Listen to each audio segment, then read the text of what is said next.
नारद से कहा भगवान नारायण ने, नारद अरे भाई बड़े दिनों में दिखाई दिए, अभी तक कहाँ रहे?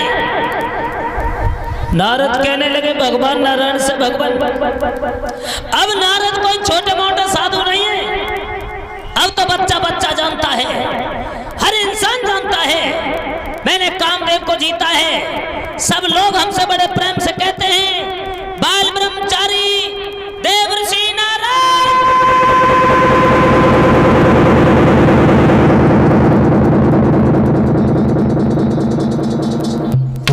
जो ये नाम सुना सोचने लगे भगवान नारायण बाजी बा, हमें लगता है नारद को घमंड हो गया, नारद को घमंड हो गया, नारद ने कामदेव के ऊपर विजय क्या पाई है।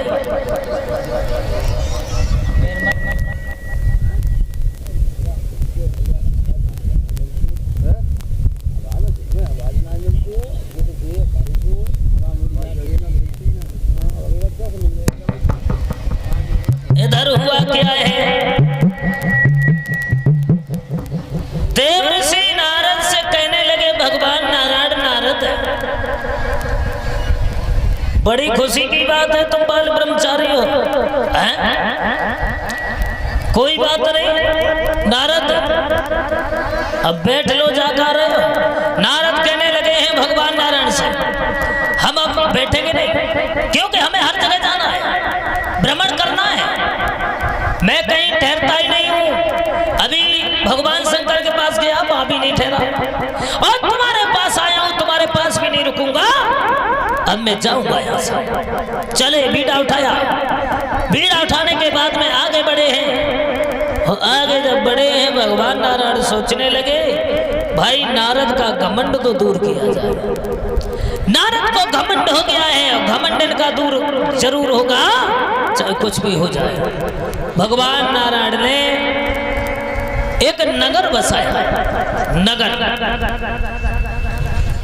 और उस नगर के एक राजा हैं जिनका नाम है शीलनिधि। शीलनिधि राजा हैं, उनकी एक लड़की है जिसका नाम है विश्वमोहिनी। विश्वमोहिनी इतनी सुंदर है कि दुनिया में विश्वमोहिनी से सुंदर कोई दिखाई नहीं देता है। हुआ क्या, देखा देवर्षि नारद आगे बढ़े,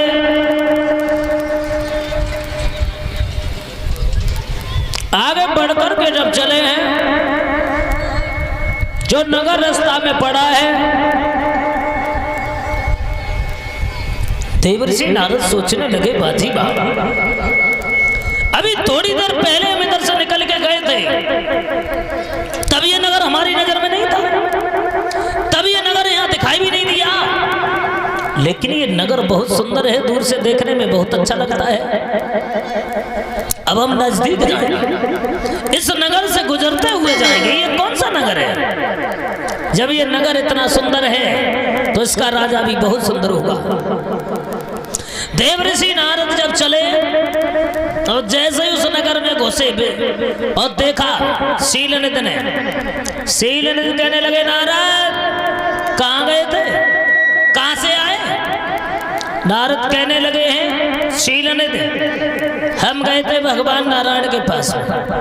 नारद एक काम करो, क्या जब तुम समय पे आई गए हो तो हमारी लड़की की दिन दशा देख दो। तुम्हारी लड़की की? बोले हाँ। कहाँ है तुम्हारी लड़की? लाओ। और शीलनिधि तुम कहते हो दिन दशा देख दो, अरे भाई हम कोई छोटे मोटे साधु थोड़े नहीं है, बच्चा बच्चा जानता है, हर इंसान जानता है, कामदेव के ऊपर विजय पाई है मैंने। कहाँ है तुम्हारी लड़की?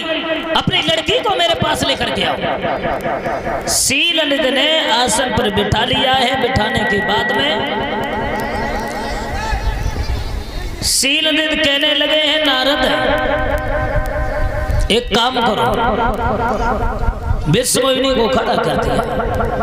विश्वमोहिनी का हाथ देवर्षि नारद ने अपने हाथ में लिया और लेने के बाद में जो उस हाथ की हस्तरेखा देखी, नारद कहने लगे हैं बाजी वाह, इस लड़की की शादी होगी तो वो अमर होगा। नारद अब हम बाल ब्रह्मचारी बन के नहीं जिएंगे, अब हम ब्रह्मचारी बन के नहीं जिएंगे, अब हम शादी करेंगे, शादी और शादी करेंगे तो विश्वमोहिनी के साथ में, और विश्वमोहिनी के साथ में विवाह नहीं हुआ तो नारद जिएंगे नहीं, नारद जीते जी मर जाएंगे, और शादी करेंगे तो विश्वमोहिनी के साथ में। देवर्षि नारद ने विश्वमोहिनी का हाथ तो छोड़ दिया है। बताया ये गया है कि छोड़ कर हाथ दे टीका नारद चले, दिल में बातें छुपी की छुपी रह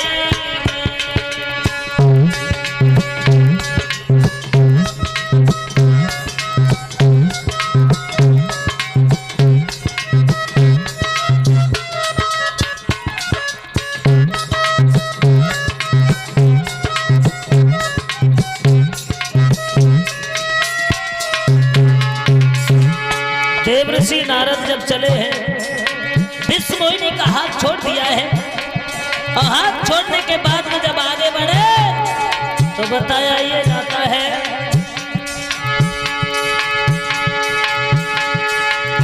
छोड़ कर हाथ बेटी का नारद चले, दिल में बातें छुपी की छुपी रह गई, कछु कह ना सके अपने मन की बात, कछु कह ना सके अपने मन की बात, बीच दिल में छुरी सी गिरी रह गई।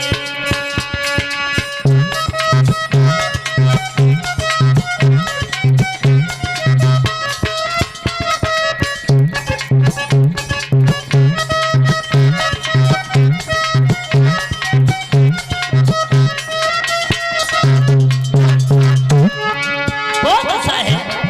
नारद जब चले हैं तो बताया ये जाता है विश्वमोहिनी का नाम नारद के दिल में एकदम से बस गया। भूले बीना की धुन नारायण के धुन, सांस उनकी रुकी की रहे वाली सांस उनकी।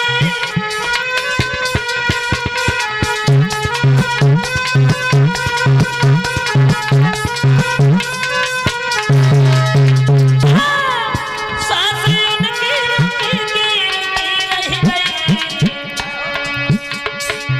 कैसी लीला बियर की समझ ना सके, कैसी लीला बियर की समझ ना सके, सांस उनकी रुकी की रुकी रही गई।